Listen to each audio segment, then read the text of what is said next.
안녕하세요. 미용안전보건 수업을 시작을 하도록 하겠습니다.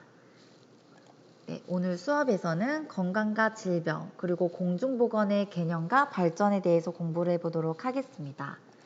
네, 건강이란 무엇일까요? 자, 무엇인지 우리 영상을 통해 배워보도록 하겠습니다. 건강이란 무엇인가? 자, 안녕하세요. 지금부터 건강에 대해 설명해 보려고 합니다. 지금 우리가 살고 있는 현대는 사람들의 생활 수준이 많이 높아져서 과거보다 건강에 대해 신경 많이 쓰고 있죠. 포화지방과 당류, 과다 섭취 조절, 음주 조절, 칼로리 조절 다들 신경 쓰시잖아요. 그런데 말입니다. 우리는 우리가 배운 WHO의 건강에 대한 정의를 제대로 이해하고 건강 증진을 위해 노력하고 있는 걸까요? 그러니까 우리는 WHO가 정의한 신체적으로 질병이 없거나 허약하지 않을 뿐만 아니라 신체적, 정신적, 사회적으로 완전히 안녕한 상태의 건강을 제대로 이해하고 있을까 하냐는 말입니다. 자, 다음 표를 보시죠. 시대에 따라 변화한 건강의 의미를 표로 정리해 놓은 겁니다.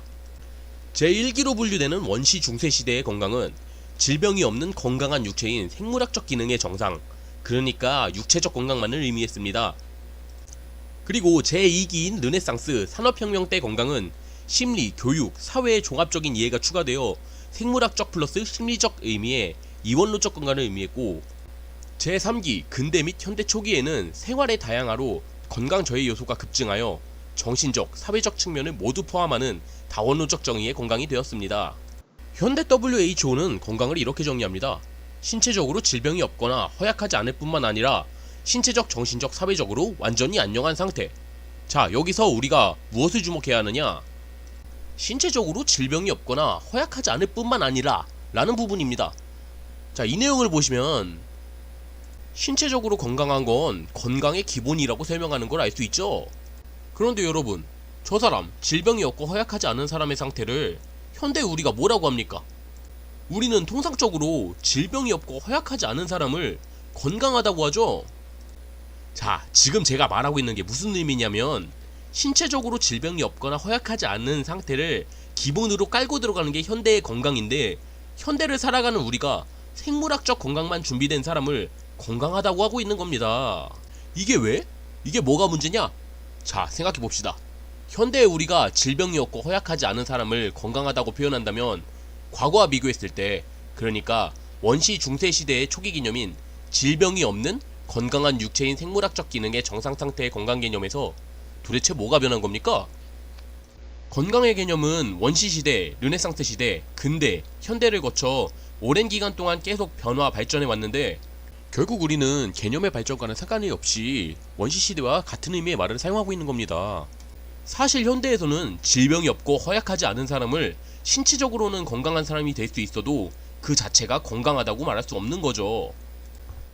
자, 영상 보시는 분들, 장난하냐? 이거 지금 뭐 나랑 말장난하자는 거냐? 이러실 수 있어요. 그러면 제가 하나의 예를 더 들어볼게요. 두 개의 상황을 설명할 텐데 각 상황을 듣고 바로 어떤 생각을 했는지 기억하고 계시면 됩니다. 1번 상황입니다. 우리가 주말에 TV로 뉴스를 보고 있었어요. 그런데 뉴스에서 고용증진에 대한 이야기, 도심 속 공원 설치 의무화에 대한 이야기를 막 해요. 심지어 TV 보고 있는데 내가 일하고 있는 직장에서 내 월급이 인상됐다고 연락이 오는 상황이에요. 야, 좋죠? 이게 1번 상황입니다. 2번 상황입니다. 우리가 주말에 TV로 뉴스를 보고 있었는데 갑자기 속보로 조커가 나타났대요. 막 도시를 테러하고 다닌대요. 뜬금없죠? 근데 내가 일하고 있는 직장에서 연락이 왔어요. 직장이 사라졌대요. 조커 폭탄에 직장이 날아갔다네요. 여기까지가 2번 상황입니다. 1번 상황과 2번 상황 다들 이해하셨죠?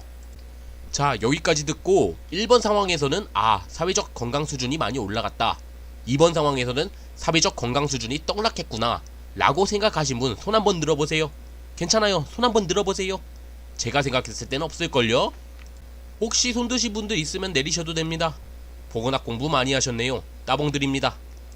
신체적 건강은 다른 건강 요소들에 비해 개인의 의지로 가장 쉽게 변화시킬 수 있기에 상대적으로 개인의 의지로 변화시키기 힘든 다른 건강 요소들을 건강과 관련하여 생각하지 못하는 모습을 많이 보여줍니다. 저는 우리가 이런 사소하다면 굉장히 사소한 언어 습관들을 고쳐나가야 인식이 변화하고 현대 건강의 의미를 잘 이해할 수 있다고 생각합니다. 그리고 사람들이 현대 건강의 의미를 이해한다면 건강 요소들을 제대로 인식하고 관련 정책에 참여하며 건강 자체에 대한 관심이 높아지는 모습을 보여줄 것이라고 믿습니다. 준비한 내용은 여기까지고요. 자, 오늘의 결론. 건강의 개념을 잘 이해하고 우리 모두 잘 먹고 잘 살자. 네, 여러분 영상 다들 재밌게 잘 보셨나요? 네, 그래서 건강이란 세계보건기구, WHO에서는 건강은 단순히 질병이 없고 허약하지 않은 상태만을 의미하는 것이 아니라 육체적, 정신적, 사회적 안녕의 온전한 상태를 의미한다는 것을 꼭 알아두셔야 됩니다. 이번에는 질병이란 일상생활에서 흔히 걸리는 감기는 정신적이나 생리적으로 허약해진 신체에 세균이 들어와서 몸의 균형이 깨질 때 질병이 되는 것입니다. 즉 질병은 정신적, 생리적으로 몸의 균형이 깨져서 불편한 상태를 질병에 걸렸다고 하는 겁니다. 질병의 원인에서는 총 3가지 요소가 있어요. 첫 번째로는 병인, 두 번째로는 숙주, 세 번째로는 환경입니다. 병인이 무엇이냐? 질병의 발생의 직접적인 원인을 병인이라 부릅니다. 그리고 숙주는 생물에 기생하는 동물을 숙주라고 부르고, 환경을 다들 아시죠? 3가지 요소에 의해서 질병이 발생이 된다고 보시면 됩니다.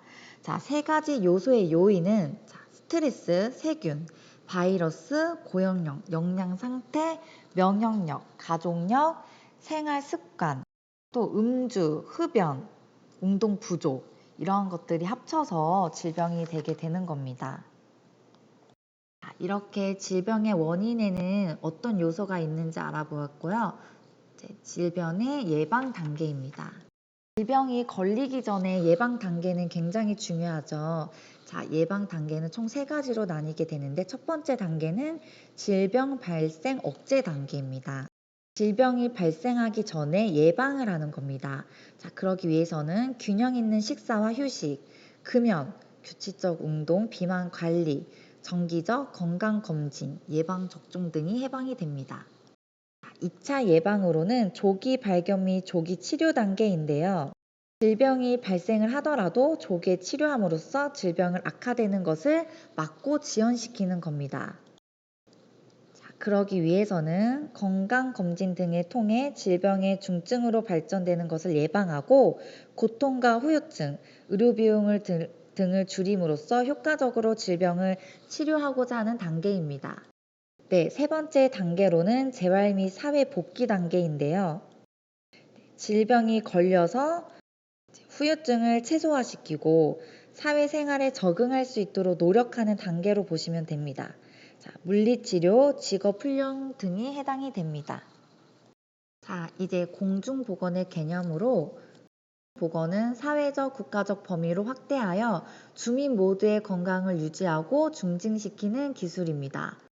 슬로우는 공중보건은 개인이 아닌 지역 주민 혹은 국민 전체를 대상으로 조직적인 지역사회의 노력을 통해서 질병을 예방하고 생명을 연장시키며 신체적, 정신적 효율을 증진시키는 기술의 과학이라고 말을 했습니다. 이렇게 공중보건의 개념을 정리를 해봤고요. 이번에는 공중보건의 범위입니다. 공중보건의 범위에는 환경보건 분야, 질병관리 분야, 보건관리 분야, 사회보건복지 분야, 이렇게 4가지로 볼 수가 있습니다. 환경보건은 인간을 둘러싼 물리적 생활환경의 모든 요소를 관리하는 환경위생, 음식에 관한 위생관리 등 식품위생 등이 포함이 됩니다. 질병관리 같은 경우는 전염병의 발생과 예방에 관한 질병관리, 기생충관리, 성인병 관리 등을 말합니다. 보건관리 분야는 지역사회 주민들의 질병을 예방하고 건강을 증진시키는 보건교육, 임신, 분만, 영유아의 건강관리에 관한 모자보건 등이 포함이 됩니다. 마지막으로 보건복지 분야는 사회보장, 지역사회보건 등이 포함이 됩니다. 공중보건의 역사에는 고대, 중세, 근세, 근대, 현대 이렇게 5가지로 볼 수가 있습니다. 다들 세계사 배우셨죠? 세계사에서 중세는 암흑기, 근세는 여명기, 근대는 황리기, 현대는 발전기라고 배우셨을 거예요. 시기적에서 고대는 기원전에서 500년이고 중세는 에서 1500년, 자, 암흑기는 1000년입니다. 근세는 1500에서 1850년, 총 350년이라고 볼 수가 있는데요. 근대는 1850년에서 1900년, 총 150년으로 볼 수가 있습니다. 그리고 마지막 현대는 1900년부터 지금까지라고 보시면 됩니다. 이렇게 중세에서는 어떤 일이 일어났을까요? 자, 십자군 전쟁, 또 전염병, 패스트 등 여러 전염병들이 일어나게 되죠. 대륙에 이동을 하게 됩니다. 그러면서 유럽인의 3분의 1 정도가 줄게 돼요. 근세에서는 르네상스, 산업혁명이 일어나게 됩니다. 문화, 예술, 과학 발달로 공중보건의 개념에 싹이 이때부터 트게 됩니다. 그리고 근대에서는 공중보건의 기초 틀이 만들어지는데요. 예방의학이 시작이 되면서 발전을 시킨다고 보면 됩니다. 자, 마지막 현대기에는 사회 보장제도가 발전하는 시기로 국제기구가 만들어지는 시기라고 보시면 됩니다. 자, 이렇게 간단하게 공중보건의 역사를 봤고요. 우리나라의 역사가 남았지만 여러분이 시간도 그렇고 조금 힘들 것 같아서 마치도록 하겠습니다. 또 과제가 있는데요. 이번에 과제는 공중보건이 무엇인지 처음에 말씀을 드렸죠. 공중보건의 개념에서 한 줄로 간단하게 여러분이 쓰신 다음에 이쪽 이메일로 보내주시면 됩니다. 자, 제목은 미용안전보건 2주차 과제하고 학생들의 이름을 넣으시면 돼요. 자, 기간은 이번 주 토요일까지 보내주시면 됩니다. 자, 여러분 과제가 너무 많죠. 하지만 길게 쓰는 것도 아니고 간단하게 정리를 해서 보내주시는 거기 때문에 여러분이 충분히 잘 해주실 것이라고 생각을 합니다. 자, 이것으로 미용안전보건 수업을 마치도록 하겠습니다. 자, 여러분 수고 많이 하셨습니다.